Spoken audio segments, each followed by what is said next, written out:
So it's all based on the patient history. There isn't any lab test or imaging test that can diagnose long COVID. It's all just by establishing that timeline and seeing if these symptoms started after a COVID infection and persisted onwards for at least that 3 month time period. Welcome to the Bronx Health Reach Community Coalition podcast. I'm Anthony Davis, who will be hosting the podcast.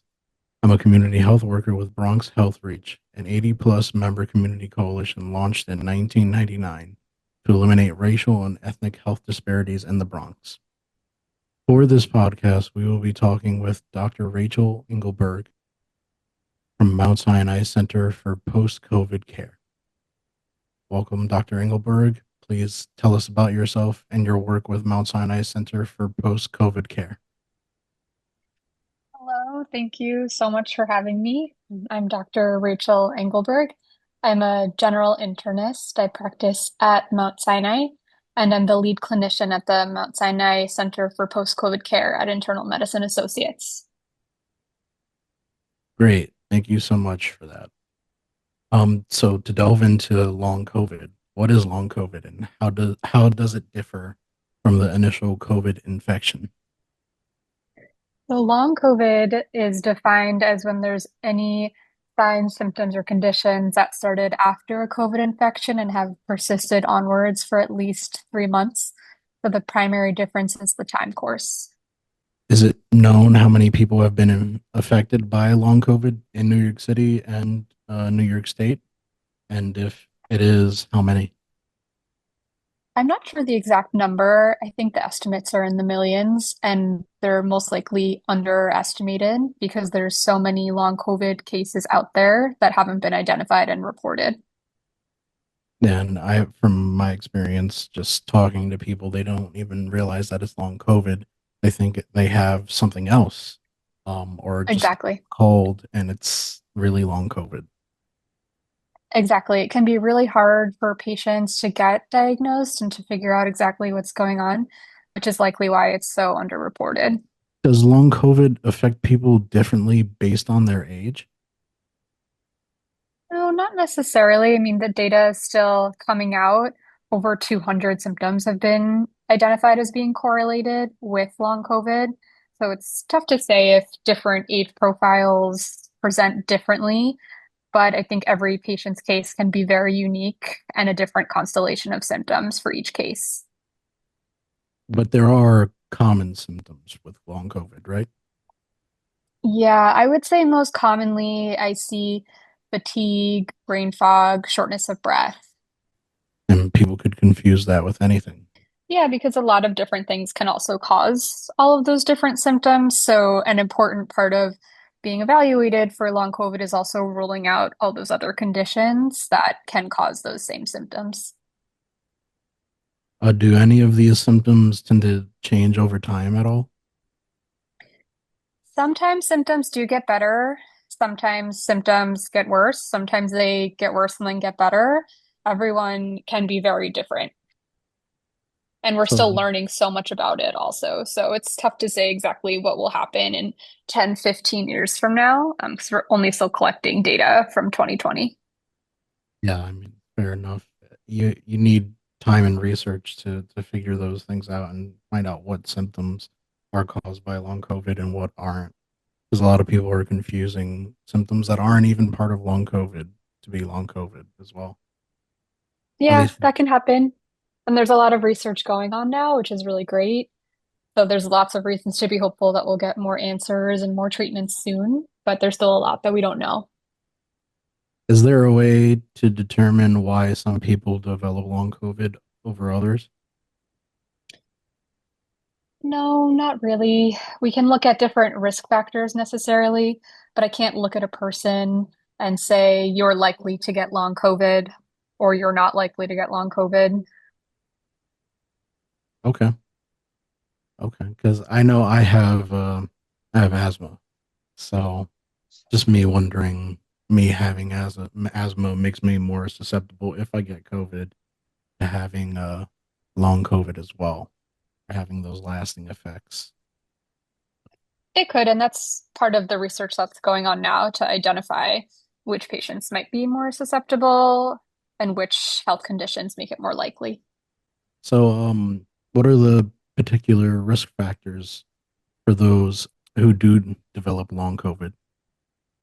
I don't know the exact risk factors necessarily because I see the patients after they come in with long COVID, and I'm not the one boots on the ground doing the research in it. I'm more on the clinical side Okay. of treating patients with long COVID.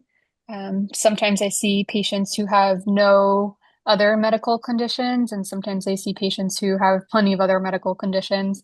So, in my experience, I've certainly seen a spectrum of patients and different, prior histories and things like that. Yeah. So it seems like there's no discrimination that anybody could get it if you get COVID. If that Yeah, that's been my experience thus far. How is long COVID typically diagnosed when the symptoms can be so varied? So it's all based on the patient history. There isn't any lab test or imaging test that can diagnose long COVID. It's all just by establishing that timeline and seeing if these symptoms started after a COVID infection and persisted onwards for at least that 3 month time period. You know, and it's so interesting because I remember during the pandemic we were also worried about getting COVID and having it, and then to find out that there would even be post COVID care and dealing with this long COVID.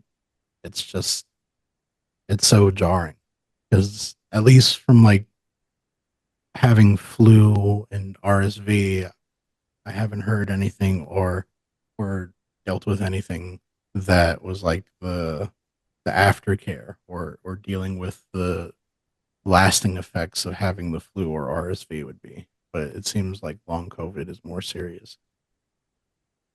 Yeah, I think we weren't, completely expecting this, and it's definitely been surprising and scary and can be very debilitating for a lot of patients. It's put a lot of patients out of work, so it's definitely had a huge economic impact. And so there's really so much work to be done to figure out how can we better diagnose it and how can we better treat it too. Because right now there aren't any FDA approved cures or treatments right now. And so there's a lot of research going on to develop those therapeutics, but we don't have any of that yet. And so we're really hopeful that one day we'll get there. Hopefully, hopefully. Speaking of, I know there isn't much research. There is research being done, but is there anything on how long COVID affects pregnant women? That I am not sure about. Okay, no problem.